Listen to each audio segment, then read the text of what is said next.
Welcome to the KuppingerCole Analyst Chat. I'm your host. My name is Matthias Reinwarth. I'm an analyst and advisor at KuppingerCole Analysts.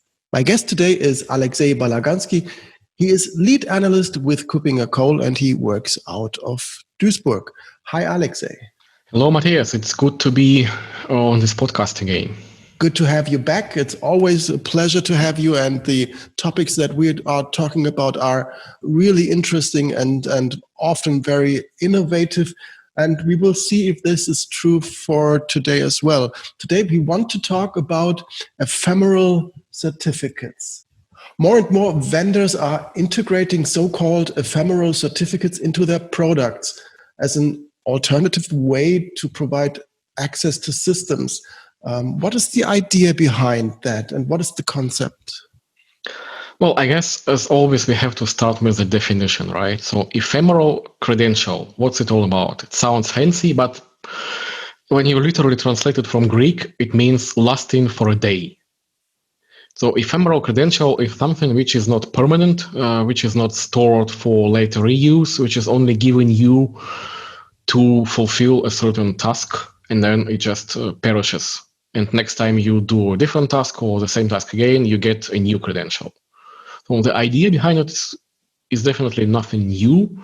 Technically speaking, your one-time password app on your mobile phone is a generator of ephemeral credentials. An OAuth token your phone gets to work with Twitter, for example, is also powered by ephemeral credentials, and so on. I guess the whole concept, the whole idea of this thing and why it's becoming hot again recently, it's how do you make all the credentials ephemeral? Right, understood. So as you've already mentioned, this is nothing really new, but it's gaining more traction just right now. So I, as the practice lead IAM here at KuppingerCole, I have seen this recently showing up in several products in the privileged access management space, where they use these ephemeral credentials, ephemeral certificates for providing access to, for example, SSH systems. What are the benefits of these ephemeral credentials? Well, the most obvious benefit, of course, is that they are worthless after they are used. So if someone steals your ephemeral password or whatever other kind of credential, like an SSH certificate, they won't be able to use it for hacking or impersonating you at a later time, because it's only valid for one particular purpose for a specific, hopefully very short period of time.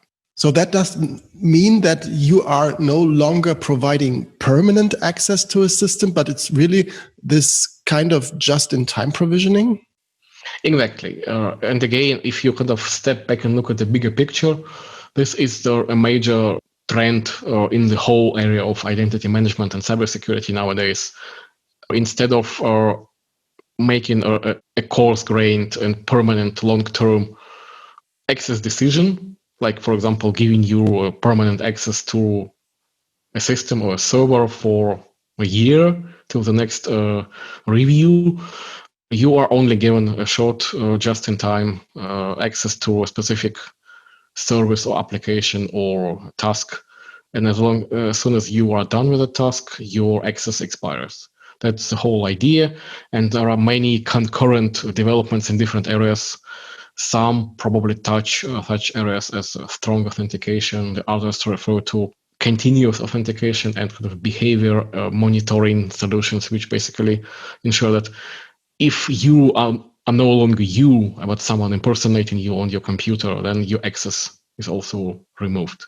That's also, in a way, a possible implementation of ephemeral credential. But of course, this term is more often used for very specific use cases, as you mentioned earlier, the certificates.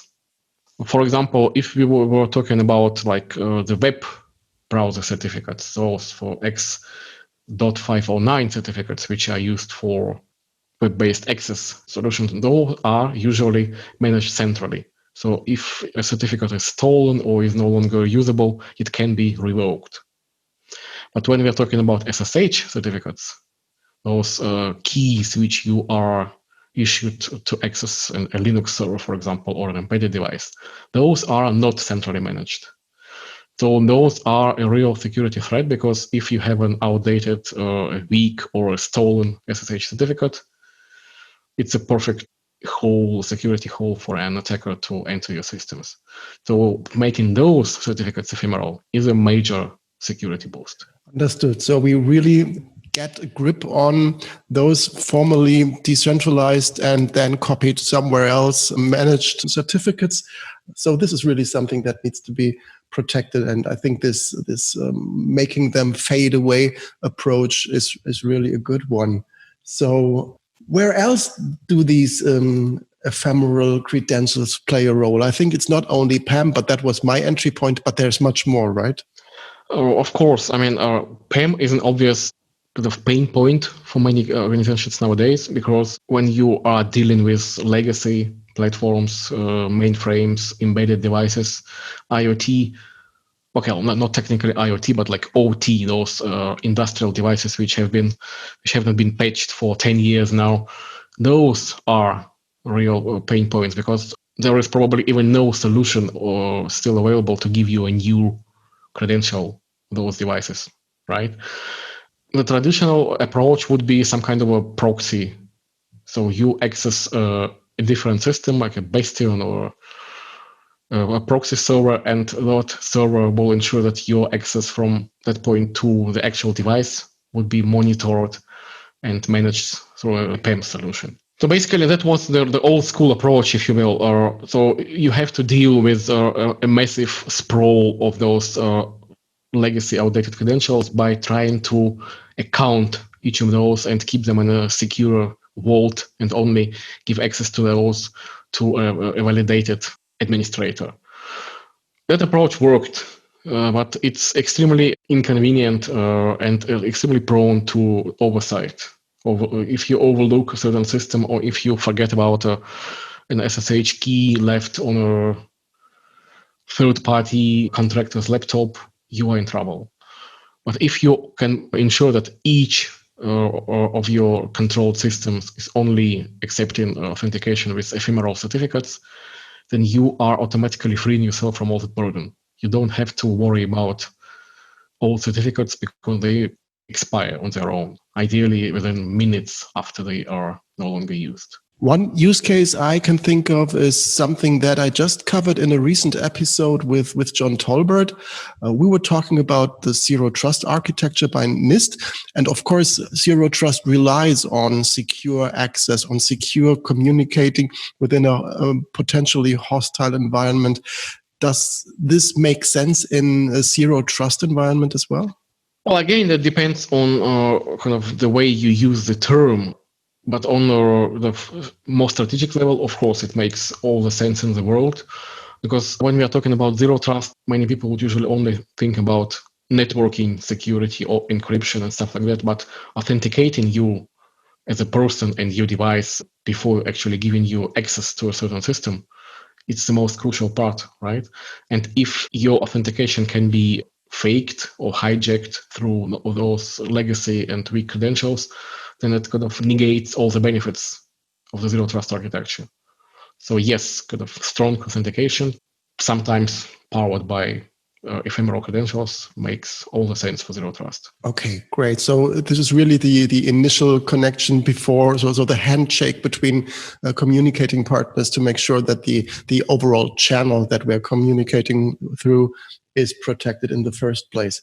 When we talk about securing access, of course, we again and again talking about getting rid of the password. Is this something where this also can support? Is this a use case to replace one or the other usages of passwords can be just replaced by that? Well, again, it depends. So if we are talking about people, like human users, probably not. There are more sensible solutions for that, like biometrics, FIDO, keys, and so on, or multi-factor authentication devices. Unfortunately, for non-human solutions like applications or servers or legacy systems, they have to be authenticated as well. Biometric probably won't work. But this is exactly where ephemeral credentials will do wonders compared to old school static passwords.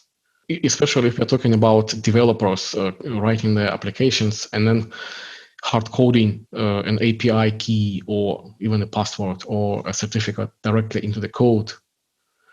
This is one of the very popular, or rather I would say very widespread threat vectors for exploiting applications and leaking the data. To avoid it, there are multiple approaches. Again, the traditional PAM solutions have offered certain algorithms for dealing with those as well. For example, your application could be trained to check out a password from a vault and then kind of returning it back in the end of the session. This works, this is proven, but replacing that password with an ephemeral credential makes it more secure, because even if your application quote unquote forgets to do it properly, or if a third party man-in-the-middle hacker manages to steal that password and that credential, it's worthless because it cannot be reused for a later attack.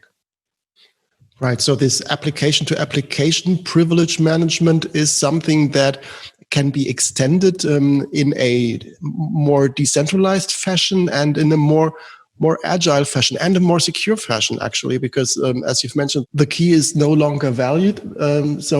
That is really an interesting aspect. And does that also change the way administration can be done when it's done in a more decentralized manner? Well, to be honest, as an administrator, I would probably prefer not to think about managing any keys or passwords at all. I just want to press a key, get access to a system, do my job. After I'm done with that, I want to move on, right? Now, the fewer extra security steps I have to do in that process, the better it is for me, for my employees, and for my customers, if you will. And if a solution, be it a PAM solution or a cloud security solution, let's say for your AWS console or something else, if that solution can take this away from me, this burden of worrying about securing my credentials, that would be great. And ephemeral credentials make it much easier for me because I don't have to even think about it. I can just throw them away. Right. And I think especially, of course, we have to get to the term DevOps here as well, or Sec DevOps. That is something that might help in these more agile, more constantly changing ways, teamwork right now, that might support here as well. So if you assign access not on a manually maintained assignment of access rights to a single person, but mainly, for example, on a group membership at runtime. So that would be something which could be safe, is more agile. It needs to be well controlled, but that would really enable a much more agile yet secure way of dealing with these types of access rights. Yeah, correct. In fact, some people still believe that DevOps and DevSecOps is all about automating processes. Well, true, absolutely, but it will never work perfectly until you are thinking about humans as well. Kind of developers as people are as important to the creative process of making a new application as any kind of scripting and automation, right? Maybe even more important.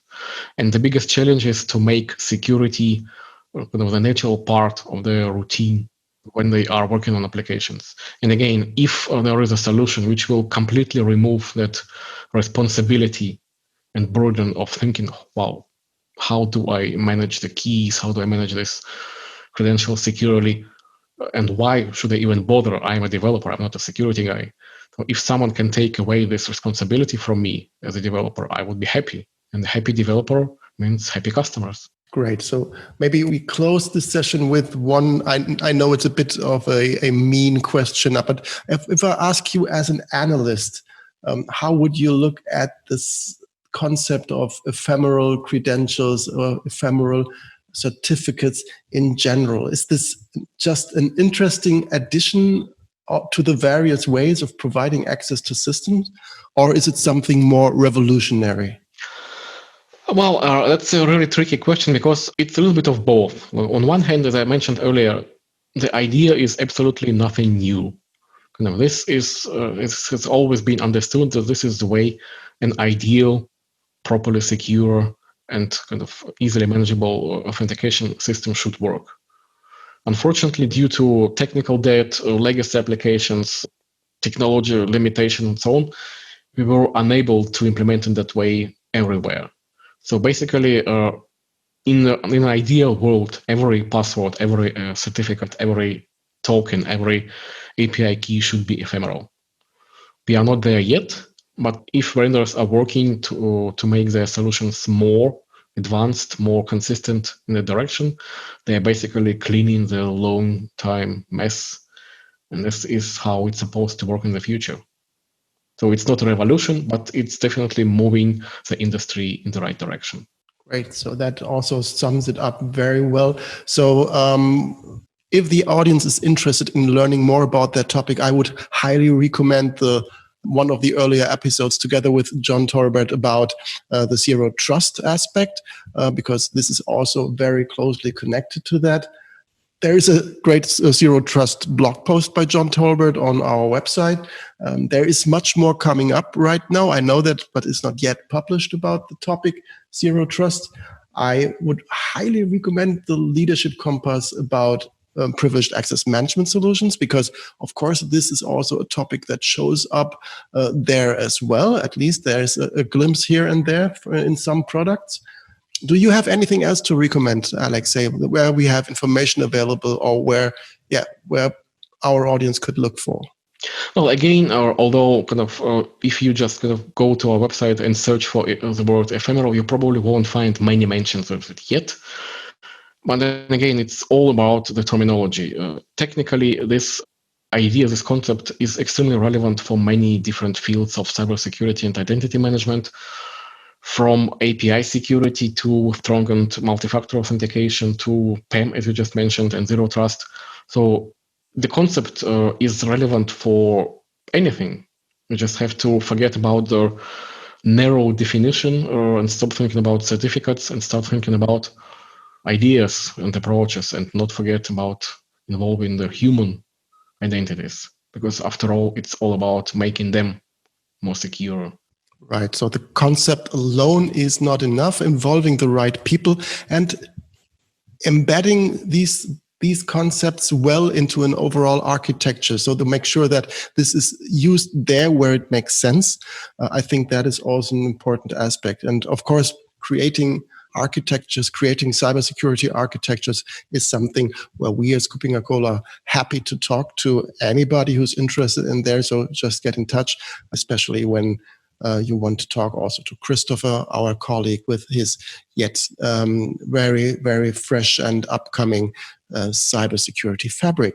So then that's it for today. Thank you very much, Alexei, for joining me today. Thank you. And looking forward to having you in an upcoming episode again. So for the time being, thanks to the audience for listening. Thanks to you, Alexei, for being with me, and bye-bye. Bye-bye.